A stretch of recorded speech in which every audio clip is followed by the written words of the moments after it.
Sometimes pain attempts are a roadblock on your journey through life. And one way to get back on track to your destiny is to equip yourself with the lion to overcome that roadblock. I would like to introduce Dr. Al Marcello to the program. Dr. Marcello is the founder of the Marcello Integrative Medical Clinic in El Paso, Texas. You had a patient who came to see you after he injured his back at work, but the problem is that the employer called you before the patient arrived at your clinic because a secret video captured him arriving at work, walking gingerly and holding his back. Soon after he arrived, he supposedly slipped on a wet spot at work that no one witnessed in the restroom area. When the patient arrived, he complained of pain in the lower back that he states occurred at work shortly after arriving at work that day.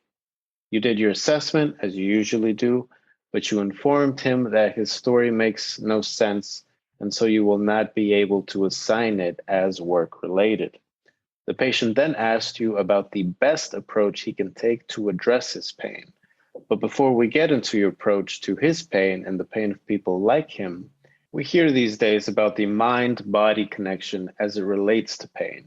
Can you talk about that? Yes, we're learning more about how the mind and body interact in regards to pain. People with anxiety and depression tend to have more intense pain. That's what studies have shown. And the link there is the neurotransmitter levels. So people with anxiety or disorder, it's a chemical imbalance in the brain, and the chemicals are the neurotransmitters.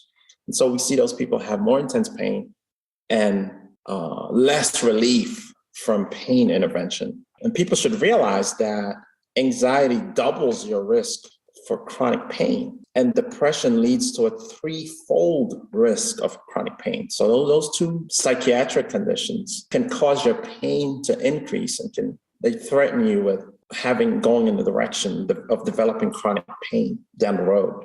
Lack of sleep also lowers the pain threshold. So, I like to discuss with patients what their moods are like, if do they have a history of being treated for anxiety or depression. I also like to discuss with patients what their sleep habits are.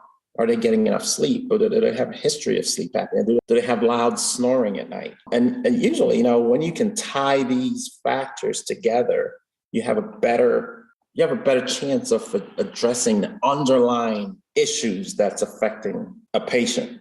Because if you just address the pain and you are not able to pick up on the insomnia or lack of sleep or the underlying depression or an anxiety, you can have someone who's pretty much on their way to chronic pain, and it becomes so frustrating for everyone involved. So these understanding have armed us with better comprehension, better understanding of the pain problem, and allows us to use more tools to address people's pain more effectively. And we can get into that more down the road. Now, when it comes to back pain, you always preach about the red flags. What are those?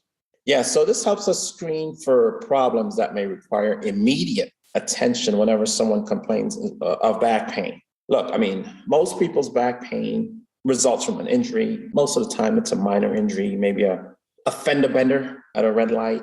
But people should know that there are red flags that requires immediate attention if you're having back pain. One of those is what we call incontinence. You can't control your bladder after the injury to your back.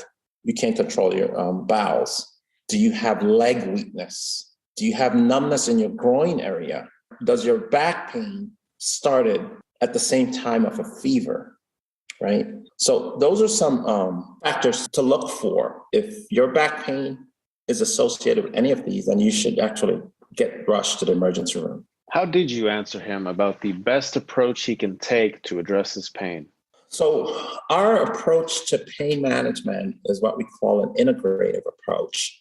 What that means is we combine the conventional approach to medicine with the non-drug approaches to medicine. So we've had patients that we send for acupuncture, for example. They're patients who get relief from their pain by getting what we call CBT treatments. There's meditation people can use. to help address their pain. And these are all modalities that complement the medical approach. So we try to address the pain, especially if it's mild to moderate pain. We start with a heat pack or cold pack, whatever is appropriate at that moment. Rest, but not necessarily, sleeping all day long. You're moving, but you're not doing the intensive stuff that you normally do for those first few days. Tai Chi is one option as well. So all these different non-medical, non-invasive modalities. And then if the patient is not having any improvement in their pain from these non-medical modalities, then we can start down the road of medications. That can include non-steroidal anti-inflammatories and stuff like that. But I also like to use, in a non-invasive form, stuff like capsaicin, which is Salonpas, which is a patch. It's a herbal patch that you can place at the place of where the pain is. That's a non-medical approach. So it's that kind of, that's what the integrative approach is, where we have our hands in the non-traditional, non-invasive, and then we also have the power of the medical side if need be. And so for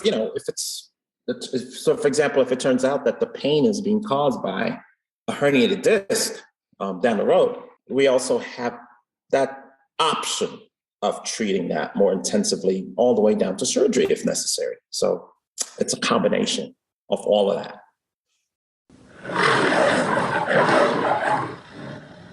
Sometimes pain attempts a roadblock on your journey through life. And one way to get back on track to your destiny is to equip yourself with the lion to overcome that roadblock.